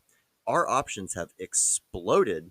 Technology has exploded. Think about how many different applications I can install right now to access women in a particular age demo within a mile radius. And you think that makes us more intentional? Less intentional. Okay. Because I was about to, yeah. Optionality makes I'm with people you. depressed, and it leads to staggered decisions. Mm-hmm. And I think when you couple that with the fact that we're likely going to have 7, 8, 10 careers in our lives, not even jobs, like kind of careers, like Yeah. that's insane. Remote work, our ability to travel around the country and the world doing remote work, freelance, work from home. People are working from mod vans and boats and Mm-hmm. tents and all sorts of weird stuff. Um, I think it is harder to be intentional and coupled because I know in my own personal scenarios, like the times that I feel most generous or giving or willing to give of myself romantically are times of fiscal abundance. Yeah. Like until that part is taken care of, I'm like, I'm not really sure why you're messing with me. Yeah. And then they're like, oh, I don't want you for your money or whatever. And it's like, well, You should. I know, but I want you to have me for my money. So, Right. Yeah. Yeah. or at least, I feel very out of control when it comes to watching two young kids struggle to make it together. Like that part really unnerves me. Yeah. I think it's a beautiful thing. It's been stressed to me growing up. Like you should make it with somebody, like, Yeah. relationships that happen after you make it, maybe they're not as genuine, or maybe they don't know the track record and the story. But I mean, think about it. I'm already 30, like, Yeah. I don't know. What's your take on it? Are your kids on dating apps? Yeah. Some. Are they just like I matching mean, with you have to people understand. right Like, around them? I have old students that I still consider like quote unquote my kids that are now in college, and yeah, they use dating apps. You know what's wild is that when I started college in 2008 full time, uh, there there might have been Match or eHarmony, Yeah. but there was no Tinder and Bumble, and No. I think I don't know this for a fact, but I feel like Hinge is the new Yes. big one for like normal. There's always been like where the normal hot people go, like where the Mhm. mainstream is, and it was Tinder for a long time, and then it was Then Bumble, and and now it's Hinge. so I remember Hinge whenever it was like in beta and it connected you with a Facebook person that was based on mutual contacts, but it wasn't your friend. Oh, okay. It like it culled through your digital footprint Yeah. and matched you with people around you that we would have a friend in mutual or in tandem, in common. I mean, Yeah. So it's like somebody could vouch for us. I don't think that's the criterion anymore. No, it wasn't. I'll be honest. Whenever I was in Maryland, like I didn't know a lot of people out there, so I was using it. Which one, Hinge? Yeah. What? How does it work? You can, unlike Bumble that just uses like your location, you can actually pinpoint where you live or where you are going to be traveling to, and you can meet with people in that area. Yeah, so you're asking me about intentionality. I can set an out of office for my girls, and then, Yeah. hey, I'm going to be traveling to this market, so ready women for me there. Yes. Like, okay, yeah, intentionality is going down. Give me a break, Yeah. dude. But not everybody's using that, and not everybody's using it for that purpose. I will say that. Like I never used it for that purpose. I will say one of the most fun situations that I had ever been in any of these circumstances, which, dude, my dating experience online is so limited. I really feel I've run into more girls in IRL, like in real Yeah. life, that I've matched with and not like followed up with. I've run into them at more, you know, Oktoberfests and parties Yeah. or whatever it is out on the town. I've run into them more than I've actually physically gone and met up with them under real pretense of plans. I Yeah. think I've only met up with one girl ever based off that, one or two. So you and I, back whenever I was living in Dallas, uh, we had gone out and we met some girls and we ended up talking with them and Which exchanged story are you about to tell? and we exchanged numbers. It was the girls that were dressed up in footy pajamas. Yeah, and one of those the girl that I ended up, talking with, had been best friends with a girl that I had met on a dating app and had gone out with a week prior. Oh, wow. Yeah. I remember you calling me about that. Mine ended up being an influencer with a blog and like thousands of Instagram followers. Your and, like, nightmare. I was like, wow, okay. I'll never forget that. These two girls walked into that bar with literal footed pajamas on. Yeah. Anyway, what I was going to say about the most fun experience and all of that, all of those situations was it was almost like online dating, but not. It was this thing called Grouper. Did you ever hear about this? No. Okay. So it's been sunset. It's no longer around, but it used to be right. This was back in like 2012 type situation. I was brand new back to Dallas, in my first real job. I'd met John, and John had set up this situation. I probably shouldn't even say his name, but a friend had set up this situation with Grouper. John Doe, right? Yeah. Yeah. His sister's Jane Doe. So what it does, Grouper was this service out of New York that was half like physical in real life, half digital. And what they would do is they would set up group dates where you would have a wingman, or I'm sorry, you would have your main man, your main bro, and then your main girl. And then she would have wing women and the guy would have wing men.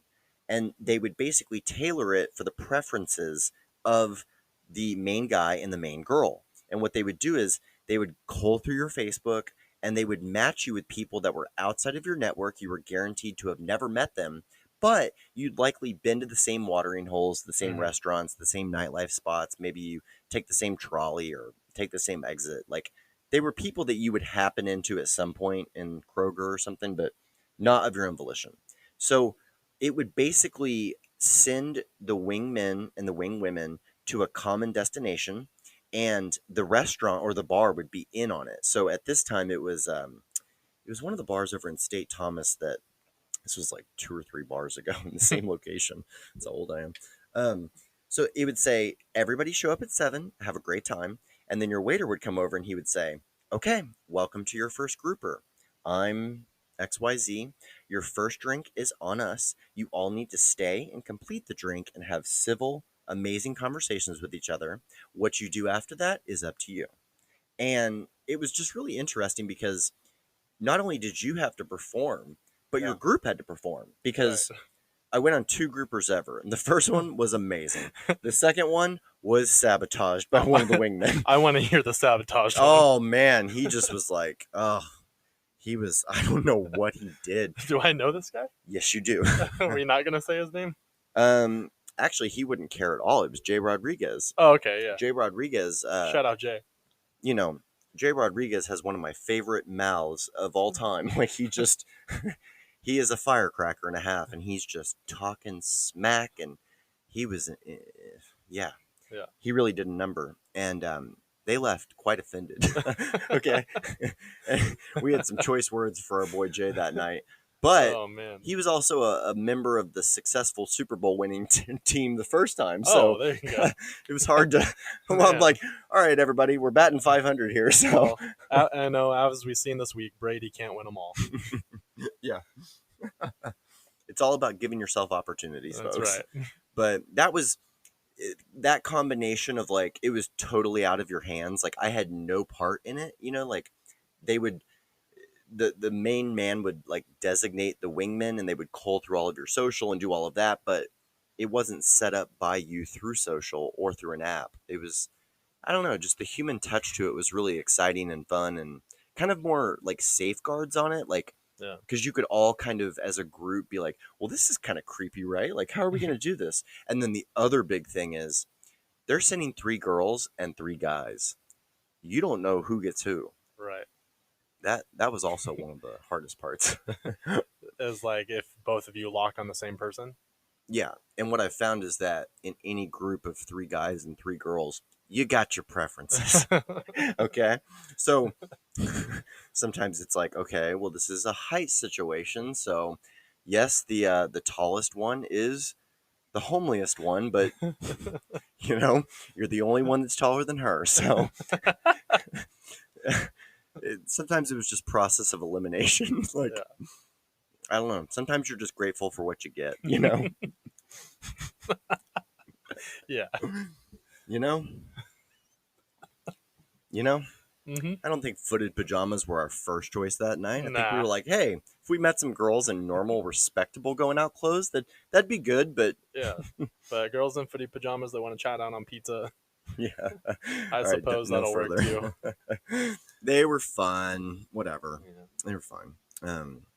I did make a comment when we first saw them. I'm like, this is how every episode of every, like, murder mystery show starts. Like, 2 girls in pajamas walk into a bar. Like, but they were just so friendly. They advanced on us. So nothing we could do. Yep. Anyway, you want to get us out of this conversation real quick? And get us out of this episode, or yeah, let's go to shoutouts. all right. Shout out again. We had mentioned Cameron Burks last episode, my old roommate. Oh yeah, he had his baby party, right? Yeah, his 2-year-old daughter.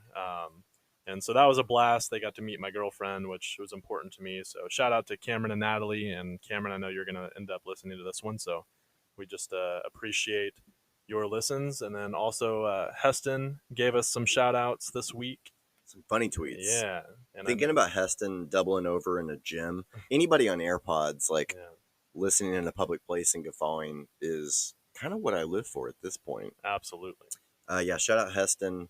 Shout out Michael Denny. He's been supporting me through some unspoken prayer requests, and just been an awesome accountability partner, and been making spreadsheets for me to track Atomic Habits and all of this stuff in the new year. So Great shout guy. out to him.